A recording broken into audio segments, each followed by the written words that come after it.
அவங்க தர்ஷன். இன்னைக்கு வந்து தேர்ஸ்டே வீட்டில் என்ன ஸ்பெஷல் பார்க்கலாமா? அவங்க சுடு சுடு சுடு சுடு சோறு ஆள் பார்க்கணும்.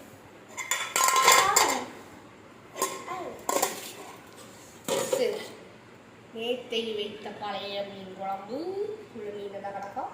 கிடக்கு.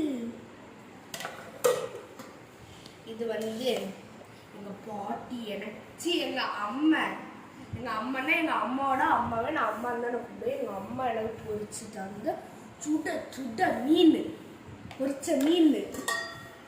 வேற எங்கள் வீட்டில் இருக்க அம்மா எங்கள் பெற்ற தாய் எனக்கு அவிச்சு தந்த முட்டை. இப்போ உடச்சிடலாமா? ரெண்டாவது எங்கள் அம்மாவோட அம்மா எனக்கு மிச்சர்லாம் தந்துட்டாங்க. கடைசியில் என்ன பிடிக்குதுன்னு இது எனக்கு சாப்பிட பிளேட்டு, இது எங்கள் அம்மாவுக்கு சாப்பிட பிளேட்டு. சரி ஃப்ரெண்ட்ஸ், இந்த வீடியோஸ் லைக் பண்ணி தேங்க்யூ. அடுத்த சப்ஸ்கிரைப் பண்ணி. சரி, அதான்